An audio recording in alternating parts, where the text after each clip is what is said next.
Entonces, nosotros tenemos el valor en kilos metros. Y dijimos que era 41,6 kilos por metro cuadrado. Sin embargo, yo lo que estoy haciendo es cargar distribuidamente y necesito cargar un frame. Es decir, necesito una carga lineal.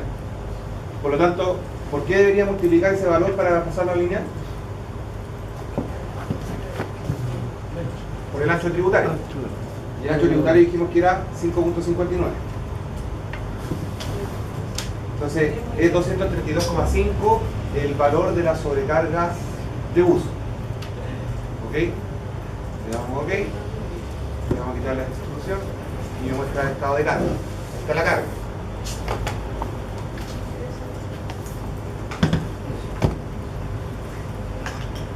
Esta es la carga en kilómetros, 132,54.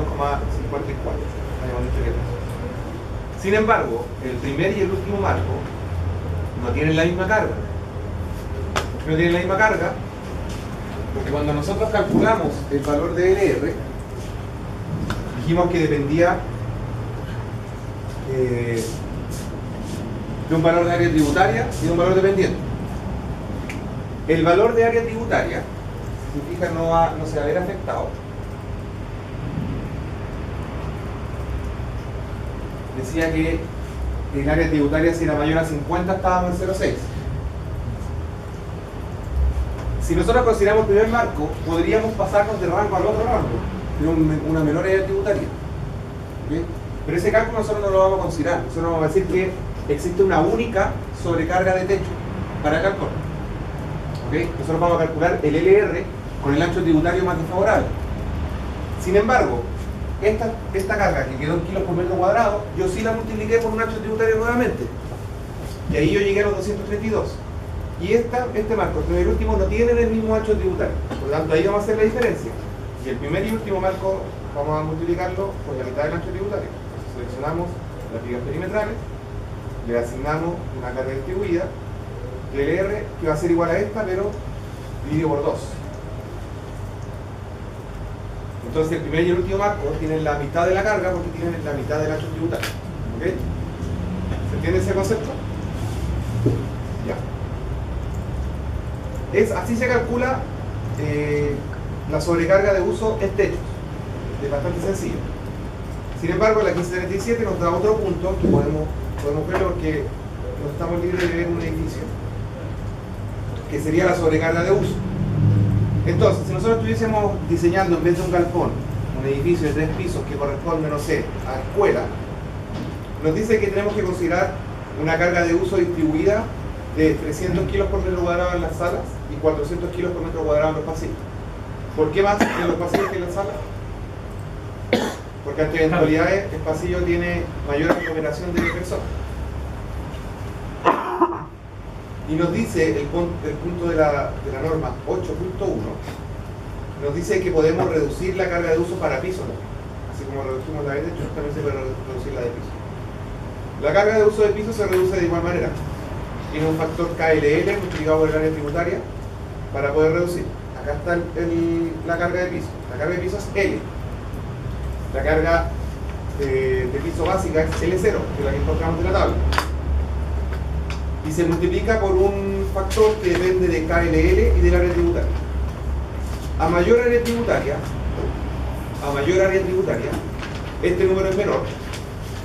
Por lo tanto, este número también es menor, L de uso. A menor área tributaria, este número es mayor, por lo tanto este número es mayor. ¿Okay? El valor de KLL lo da esta tabla. Si es que vamos a calcular una viga interior, KLL vale 2. Si es que vamos a calcular una columna de borde, KLL vale 3, etc.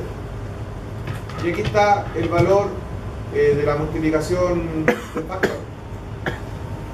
Si yo tengo el área tributaria igual a 35 metros cuadrados y KLL vale 3, el factor vale 0,7. El factor, todo esto vale 0,7. ¿Okay? Si lo puedo meter a la fórmula o recoger de la tabla el valor del factor de reducción.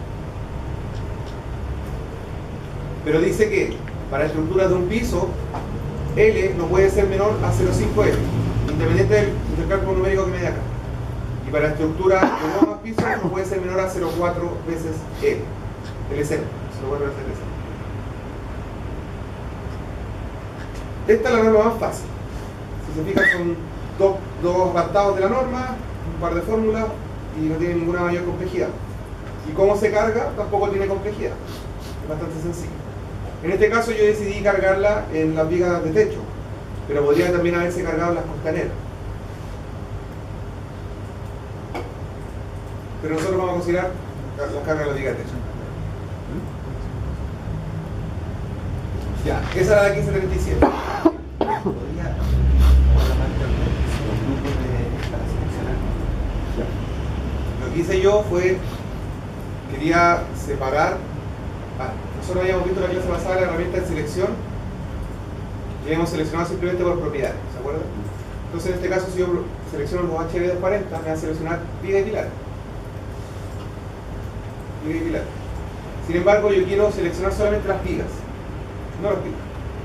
Entonces yo lo que puedo hacer es generar un grupo, selecciono todas las vigas y voy a ir a asignar un grupo y voy a crear un nuevo grupo que se llame viga.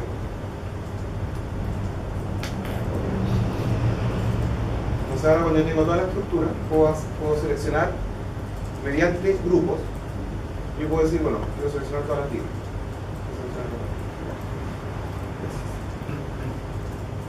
Ya, entonces la 1537 se da por pasada. No pasa. Después venimos con un pequeño aumento de la dificultad, pero anda por ahí, la norma de nieve.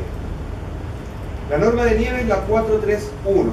Si se fijan, yo le mandé dos versiones de la 431. Una de 1977 y la otra del 2010.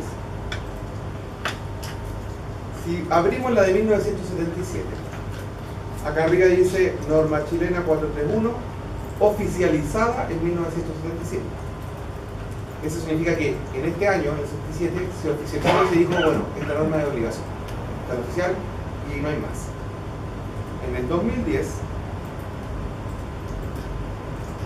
salió otra norma, pero no está con el OF, no está oficializada, está aún en estudio. Por lo tanto, ¿qué nos dice una norma que tiene el OF, que es la norma obligatoria? Hay que aplicarla sí o sí. Si hay una versión posterior que no está oficializada aún, significa que se puede utilizar, pero que no es exigible. Por ejemplo, ¿qué vacío legal uso el ingeniero? Calculo mis cargas por norma de nieve y me da 500 kilos por metro cuadrado con la norma oficial. Hago mi desarrollo, mi diseño y llego a perfiles muy grandes. Y digo, bueno, a lo mejor estoy siendo muy conservador con la carga de nieve. Me voy a la de 2010, calculo las cargas y me dan menores. Por lo tanto, me da un diseño más barato. Y digo, bueno, puedo usar la de 2010, que me dice que se puede. A pesar de que la que tenía que usar oficial era la de 77, como esta existe, la puedo usar. Caso contrario, 2010 me da carga grande, la 77 me da carga baja, y digo, usa la 77, porque esa es la oficial. Esta no es necesaria usar. ¿Se entiende? Esta norma está para el uso de beneficio del ingeniero a criterio. ¿Okay? Se va a oficializar, por capaz que ya está oficializado. Se va a oficializar en cualquier momento. En la página del INN ustedes pueden buscar una norma y ver cuál es la versión oficial y cuáles son las versiones de estudio. Entonces nosotros vamos a ver la del 77. La del 2010 después vamos a mirar para ver qué es lo que cambió. La norma del 77 tiene 13 páginas, alcance y campo de aplicación, cualquier parte de Chile menos la Antártica. En la Antártica hay que hacer estudios especializados. ¿Y a cuáles estructuras se aplica? A todas las que puedan estar expuestas a nieve.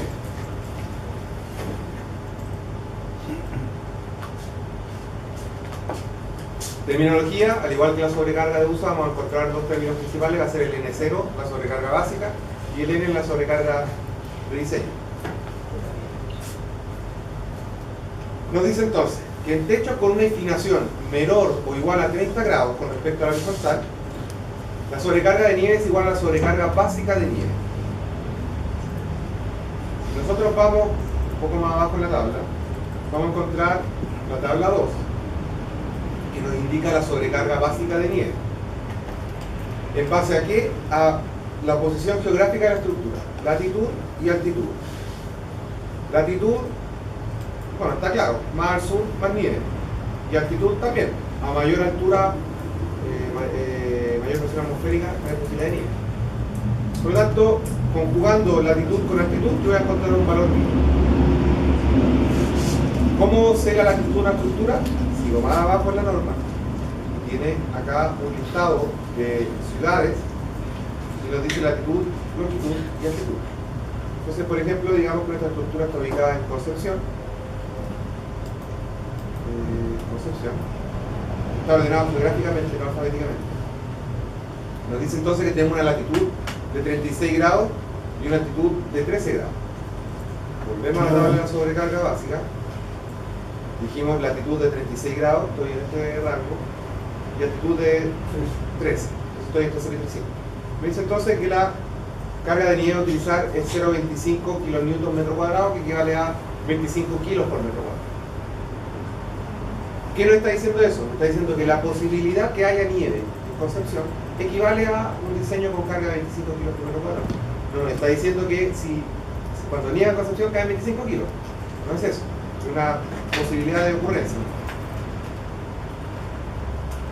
Entonces, nos decía que si la inclinación del techo es menor o igual a 30 grados, N, que es el valor de la carga de diseño, va a ser igual a N0.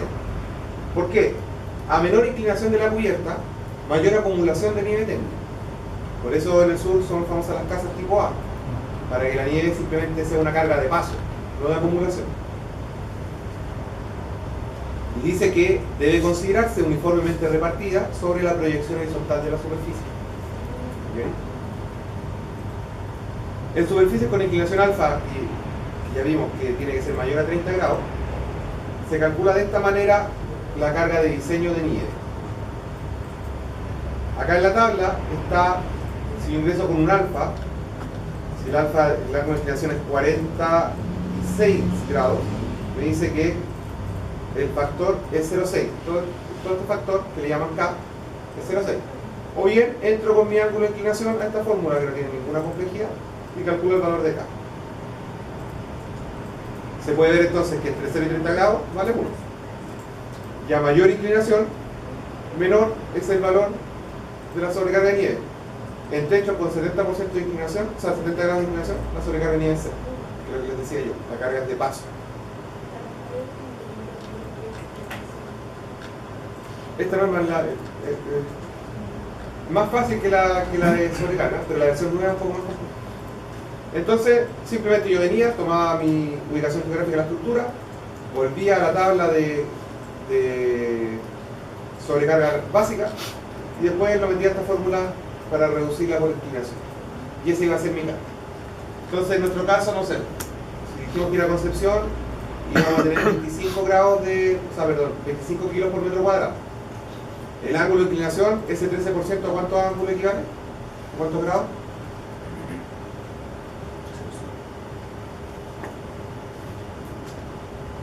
Sería arco tangente de 0,9 partido por 6,85.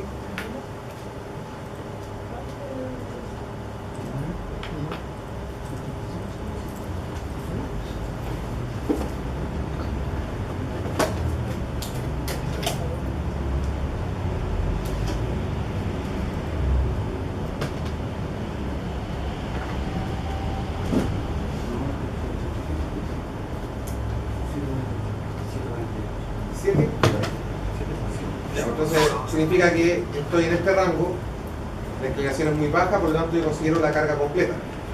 Es decir, en este caso, N, que va a ser la carga de nieve, que tiene la misma dirección que LR, va a ser 25 kilos por metro cuadrado.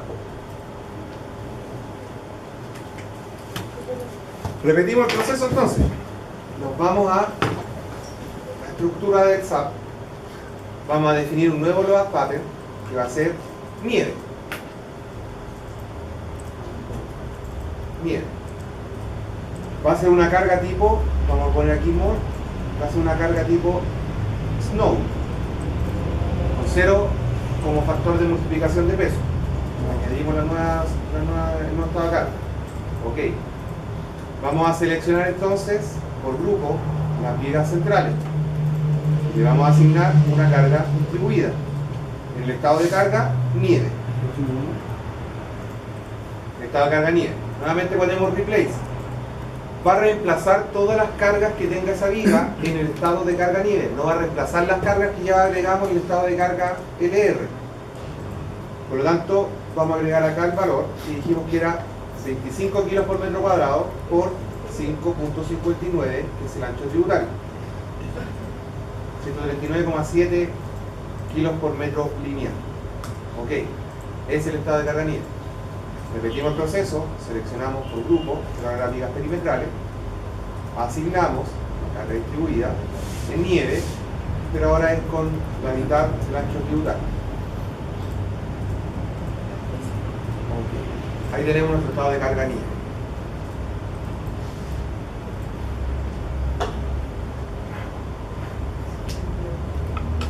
¿Cuáles son las modificaciones que hace la norma nueva? No voy a ver la... Bueno, así se aplica la norma antigua. Creo que es sencillo, no tiene muchas trampas. La norma nueva tiene 21 páginas, no es tanto más.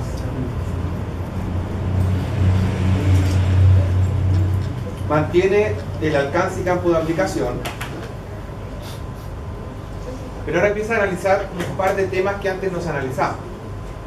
Empieza a analizar, por ejemplo, lo del punto de evaporación, el punto de congelamiento de agua y el escurrimiento. Tiene aquí un modelo más o menos de cómo realmente se acumula la carga de nieve en los techos, que nosotros antes estábamos considerando que era una carga uniformemente distribuida en la proyección resultante.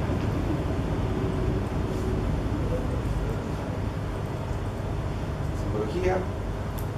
La carga básica. Ahora la carga básica se llama P sub G.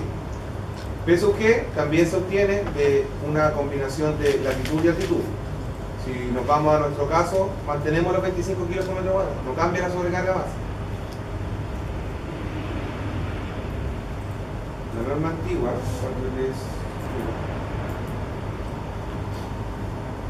de los 3.000 metros en adelante, ponía un valor constante. La norma nueva ya empieza a distinguir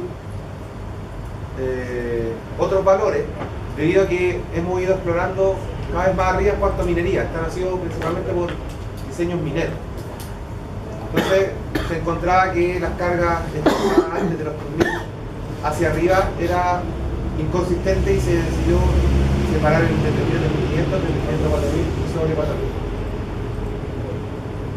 La fórmula para la carga de nieve nos decía en la norma antigua que si el techo era plano, N era igual a N0, ¿cierto? En este caso nos dice que si el techo es plano, P sub G, que es el homólogo de N0, se multiplica por una serie de factores para llegar al P sub F, que era el homólogo de N. ¿Okay? Entre ellos hay un coeficiente I, que es el coeficiente de importancia. Eso va a hacer entonces que dependiendo de la estructura, ya no es, antes se decía que todas las estructuras que tienen la misma zona van a tener la misma carga de nieve. Ahora te dicen que no. No van a tener la misma carga de nieve, va a depender de su importancia. ¿Cuáles son los coeficientes de importancia? 0,8, 1, 1,1 y 1,2. Es decir, van a haber estructuras tipo 1, que van a ser, por ejemplo, la cubierta sobre el estanque petróleo, va a tener 0,8, me dice, bueno, no tiene mucha importancia, si eso se cae, se cae. Y van a haber estructuras con 1,2. Me van a decir, ¿sabéis que la norma antigua consideraba 100 kilos por metro cuadrado? Y estoy diciendo que con eso le he hecho un 20% extra. Para, por ejemplo, el refugio que está en el campamento minero. Y los otros valores eran valores de condición térmica y valores de exposición. Entonces, lo mismo, llegáis y multiplicáis por esos tres factores y obtienes la nueva carga de nieve. Para techo inclinado, más o menos parecido, solamente que ahora hay un puro factor, que es el C sub S, que es el factor del techo cálido. Es decir, dependiendo de las condiciones térmicas interiores de la estructura, puede producir mayor o menor escurrimiento de aguas en el caso de la nieve. Se da un tema ahí de constantes térmicas, etcétera. Tampoco tiene mayor ciencia, en el fondo C sub S va a tomar un valor y lo vamos a multiplicar por la carga de sub G. Da otros temas que no vale la pena ahondar en este momento, casos particulares que eventualmente ustedes, si se dedican al cálculo estructural, capaz que nunca les toque utilizarlo, pero si en algún momento les toca utilizar, saben a qué norma recurrir. En el fondo nosotros vamos a seguir cargando entonces con la norma anterior. ¿Ok? Eso era entonces el concepto de la norma de nieve. Bastante sencillo también. Como les digo, la norma nueva tiene un par de elementos a analizar que son de mayor complejidad, pero en este caso simplemente se les indica dónde encontrarlo, pero no vamos a analizar eso. Siguiente norma, la 432. La 432 es de sobrecarga o de carga por efectos del viento. La 432 es oficializada desde el año 1971. Al igual que la 431, la 432 también cuenta con una versión del 2010, que se las envié, que tampoco es oficial. ¿Ok? Vamos a ver un poco de las dos. Partamos entonces con la de 1971. La norma del 71, de 44 páginas de extensión, dentro de su alcance y campo de aplicación dice que lo que hace es tomar estadísticamente velocidades del viento, transformarlas en presiones y, dependiendo de la ubicación de la estructura, considera una carga mínima de viento a utilizar. Y al igual que la nieve, es válida en todo el territorio chileno, excepto la Antártida.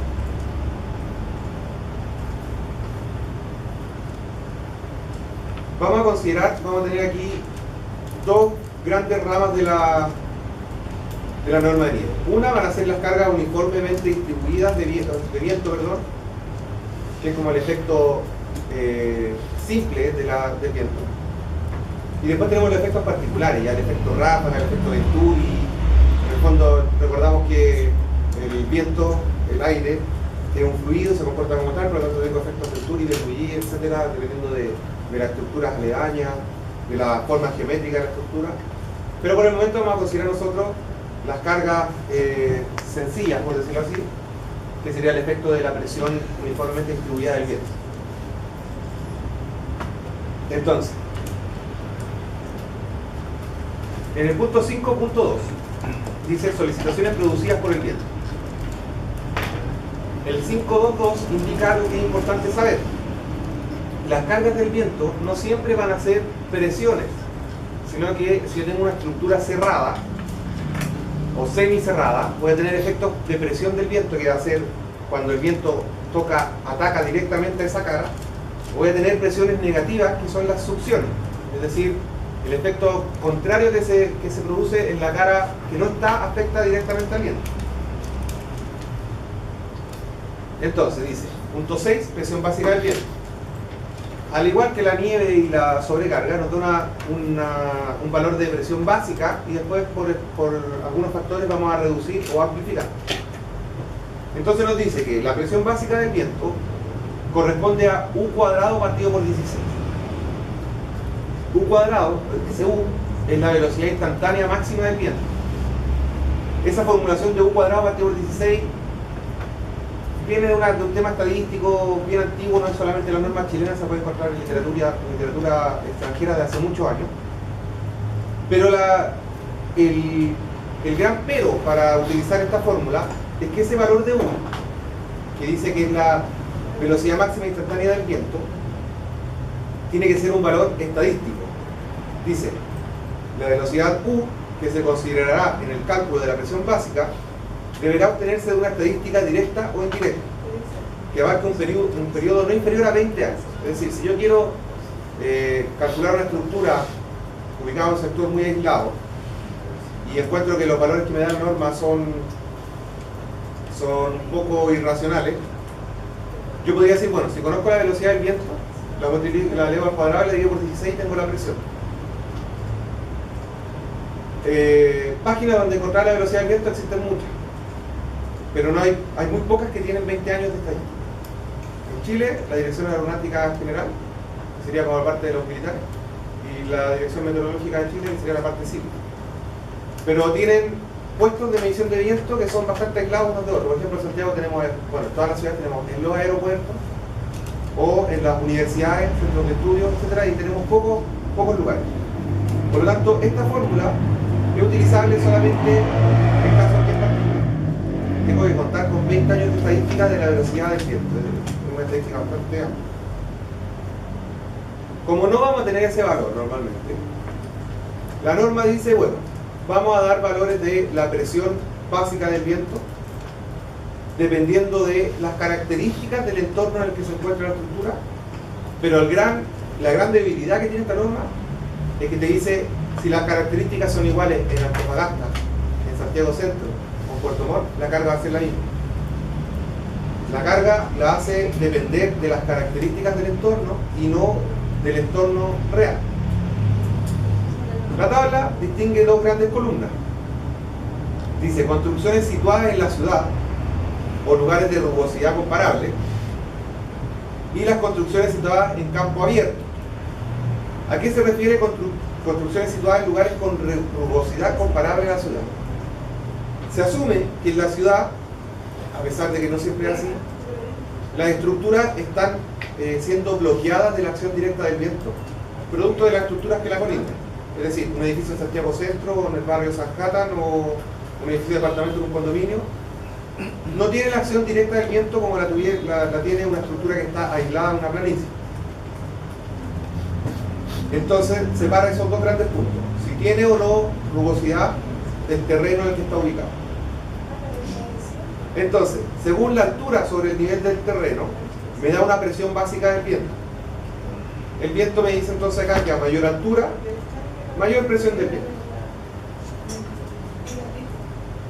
En nuestro caso, si decimos, bueno, dijimos que estábamos ubicados en Concepción al principio. Asumamos que estamos ubicados en Concepción, pero en la ciudad de Concepción. Por lo tanto, vamos a utilizar los valores de la parte izquierda de la tabla. El punto más alto de la estructura era 3,9.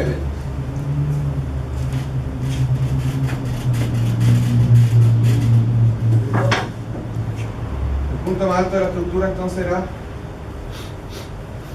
3,9 metros. Y yo quiero saber la presión del viento que voy a tener en esa altura. La tabla me indica que a 0 metros de altitud, o sea, de altura, perdón, tengo 55 kilogramos por metro cuadrado como presión básica del viento. Y que a los 15 metros de altura ya tengo 75 kilos por metro cuadrado. Por lo tanto, el valor a los 3,9, la norma me dice que se puede interpolar. Por lo tanto, interpolamos. Tendría 15 menos 0, partido a 75 menos 55, es igual a 3,9 menos 0, partido por Q menos 55. ¿Cuánto es ese valor? 3,9. ¿Cuánto? 3,9. Bueno, esa es la altura. 60,2. 60,2 kilogramos metro cuadrado. Eso vale entonces la presión básica del viento. Necesito entonces saber los factores de minoración o amplificación de esas cargas. Significa que el cálculo de la carga básica es bastante simple y me va a dar lo mismo donde está ubicada la estructura, sino que simplemente necesito saber más o menos las condiciones del entorno. Bueno, aquí hay una tabla de ejemplo. Acá también. Justo aquí a nosotros nos interesaba la tabla de arriba. Dice que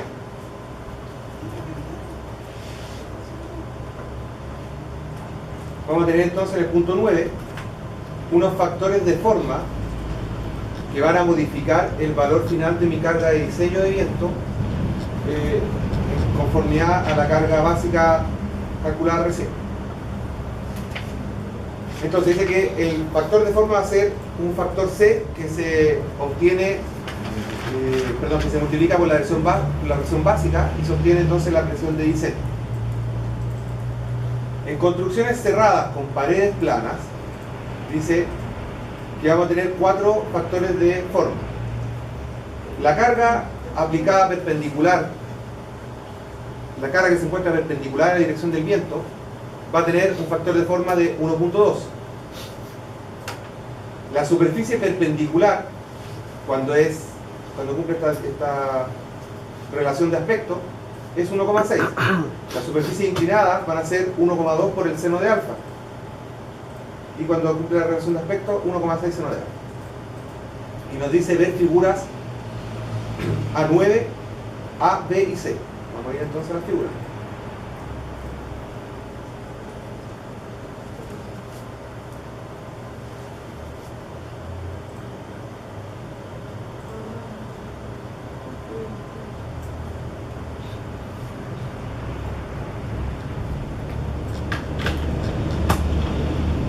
Acá está.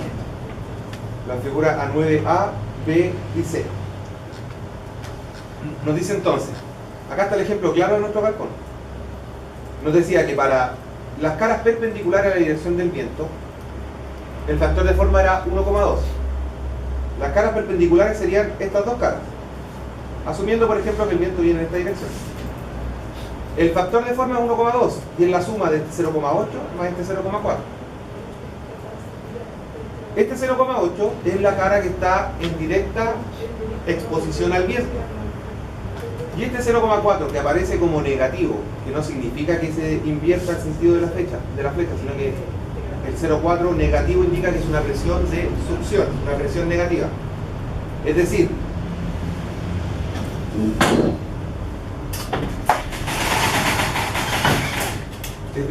el viento en esta estructura, por ejemplo, viene así. Lo que se produce es que el fluido viento hace este movimiento. Se produce el efecto acá de succión. Entonces la presión en esta cara va a ser 0,8 veces la carga básica y en esta cara va a ser 0,4 veces la carga básica. Y la suma de esos dos produce el factor de forma de 1,2.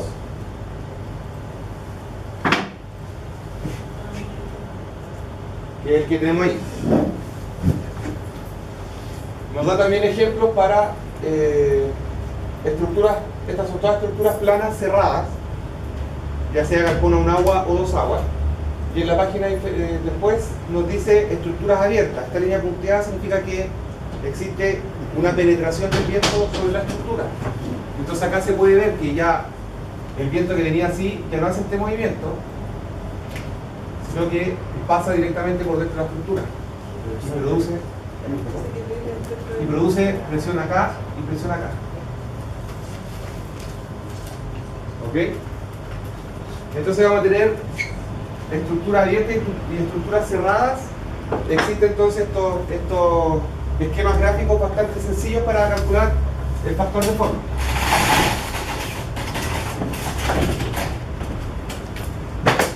Esa cantidad 1,2 de alfa menos 0,4 podría dar negativo en la operación. Podría dar negativo. Tengo que invertir la flecha. Tienes que invertir la flecha.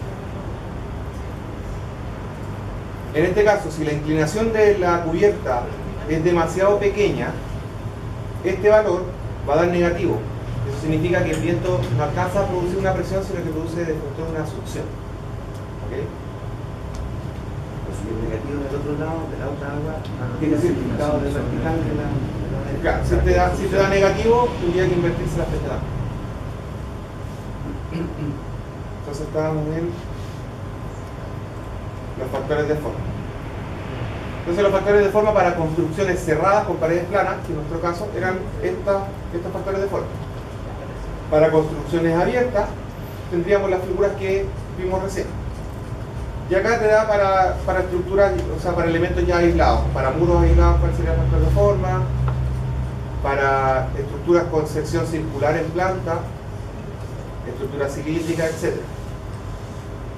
Entonces, como les dije, vamos a tener dos casos grandes acá. Uno para la carga uniformemente distribuida en casos sencillos, y la otra es ya para efectos como este, por ejemplo la planta del Costanera Center, que se producen ya unos efectos ráfagas, unas distribuciones medias raras del viento, el efecto que se mostraba en la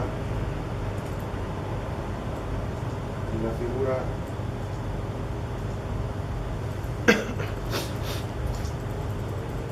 En esta figura, por ejemplo. Aquí se ve una distribución del viento que se pueden producir aquí efectos ráfagas y efectos ventura.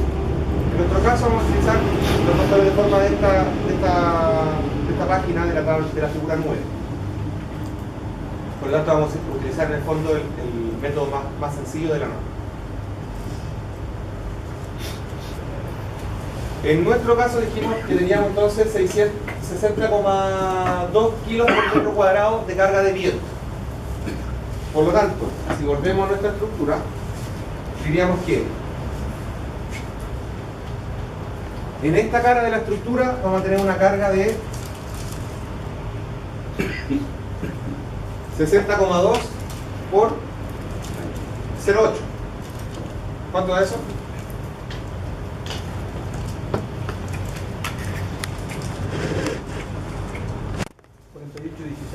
48,16. Por lo tanto, a este otro lado voy a tener 24. Esto que sería esto dividido 2, que va a ser el Q por 0,4. Acá arriba voy a tener los mismos 24. Y acá voy a tener 1,2 por el seno de alfa, que alfa era, ¿cuánto dijimos? 13 grados. No, 13 era la inclinación. 7,5. Ya, entonces sería 1,2 menos 0,7,5 menos 0,4. Todo eso multiplicado por los 60 grados.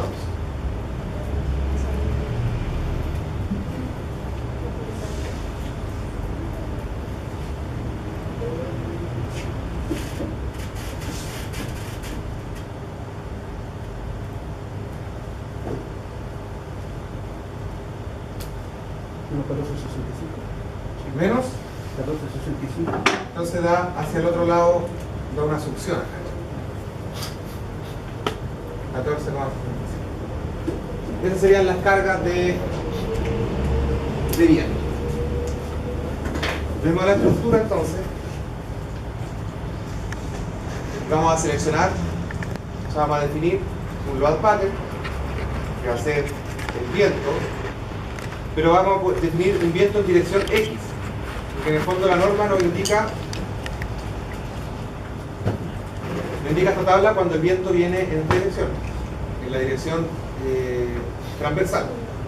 Por lo tanto va a definir un viento en X, porque aquí está la dirección transversal de mi galpón que va en el eje X.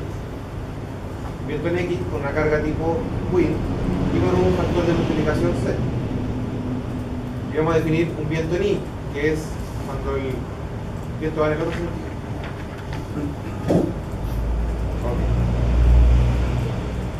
Vamos a empezar a cargar entonces. Para cargar vamos a seleccionar solamente los marcos principales.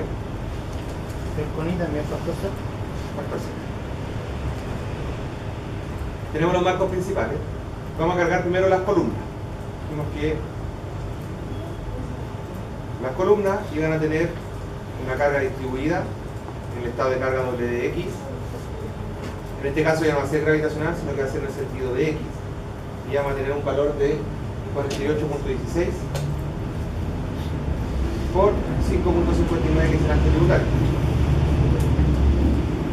Esta es la carga. En el otro extremo de la columna iba a ser por 0,4, es decir, la mitad de la carga que pusimos, y que corresponde también a la carga de estas dos columnas principales. Asignamos una distribuida de la mitad de este lado, dividido 2. ¿Okay? En los marcos principales perimetrales multiplicamos por 0,4 en el otro extremo, por lo tanto es esto mismo nuevamente dividido 2. Ahí tengo cargadas entonces las columnas. Si yo veo un esquema transversal, ahí tengo la carga de las columnas. ¿Okay? Nos falta cargar las vigas. Dijimos entonces que las vigas del lado derecho, eran estas, iban a tener una carga distribuida en WX del valor 24 por 5,59, ¿cierto? Ahora, ya no va a ser en ejes globales, va a tener que ser en ejes locales. ¿Correcto? Porque la carga es perpendicular a la barra, ya no es proyección horizontal. Por lo tanto, lo vamos a hacer en el eje local 3.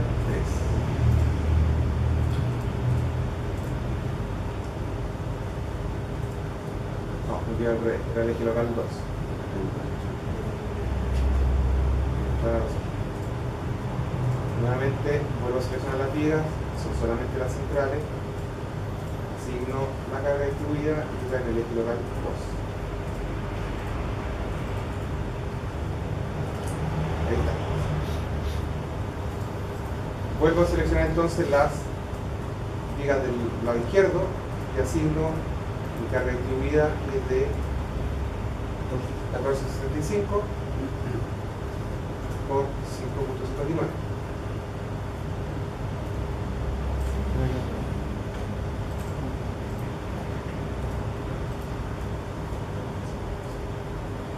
Vamos bien hasta ahí.